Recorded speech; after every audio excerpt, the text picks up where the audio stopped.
Imagine the future of an entire town hanging in the balance, dependent on a single decision about a power plant. That's precisely what's happening in Scotland, where the fate of the Torness nuclear power station has become a critical fault line in the upcoming Holyrood election. The debate isn't just about energy. It's about jobs, communities, and the very future of Scotland's energy independence.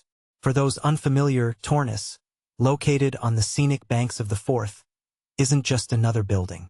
It's the last operating nuclear power station in Scotland. Run by EDF Energy, it directly employs around 550 people, with an additional 180 contractors on site. During maintenance periods, this number can surge past 1,000, injecting a significant boost into the local economy of Dunbar, a town 6 miles away, the birthplace of John Muir, a key figure in the modern conservation movement. These workers spend money at local businesses, keeping shops, restaurants, and hotels thriving. But here's the looming problem. Torness is slated to close in 2030, and the prospect of this closure has ignited a fierce debate.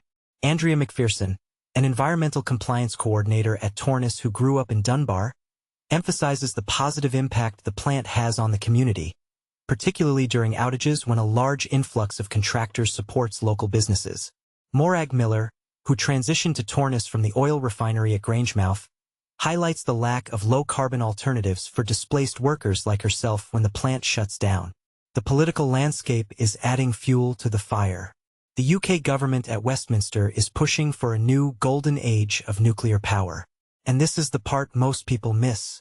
While energy policy technically resides with the UK Parliament, the Scottish government at Holyrood vehemently opposes new nuclear power stations and possesses the power to block their construction through planning laws. A similar tactic used to ban fracking in 2017. The Scottish government is instead doubling down on renewable energy sources, like the massive Berwick Bank wind farm, designed to power up to 6 million homes and located off the East Lothian coast. But here's where it gets controversial. The UK Energy Minister, Michael Shanks, accuses the Scottish government of taking an ideological stance, arguing that sites like Torness would be ideal for future small modular reactors, SMRs, bringing thousands of jobs and apprenticeships with them. The Scottish Energy Secretary, Gillian Martin, counters that renewables are faster to deliver, safer, more cost-effective, and create more jobs than new nuclear reactors. Local perspectives are equally divided. Philip Revell, a local potter, believes nuclear is too expensive and emphasizes the significant long-term challenges of nuclear waste disposal. He argues that decommissioning will provide jobs for years to come. Nuclear waste has to be looked after for, in some cases, hundreds of years. Nobody's come up with a solution yet, so I think it's a crazy thing to be doing to create more waste.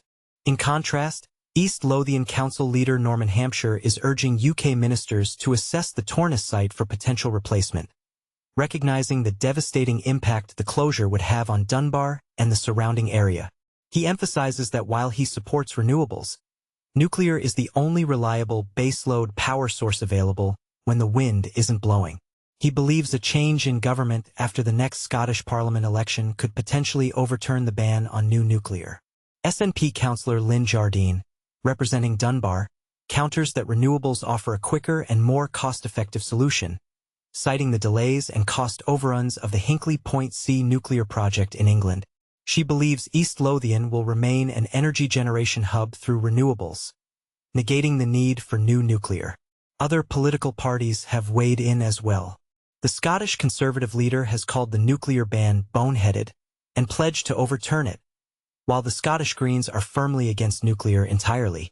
The Scottish Liberal Democrats are open to new technologies but demand irrefutable proof of their effectiveness, safety, cleanliness, and value for money. Even Reform UK has weighed in, expressing skepticism about relying solely on wind power and advocating for more nuclear, including SMRs. All of this sets the stage for a heated pre-election debate about Scotland's energy future. Jobs, communities, and the cost of energy are all on the line. With the UK facing some of the highest energy prices globally, voters will be demanding assurances that Scotland's electricity generation strategy will ease the cost of living crisis. But is nuclear power really the answer? This situation raises some crucial questions. Is Scotland right to prioritize renewables over nuclear, even if it means potentially missing out on job creation and a stable energy source? Or is nuclear power an outdated and environmentally risky solution, as some argue?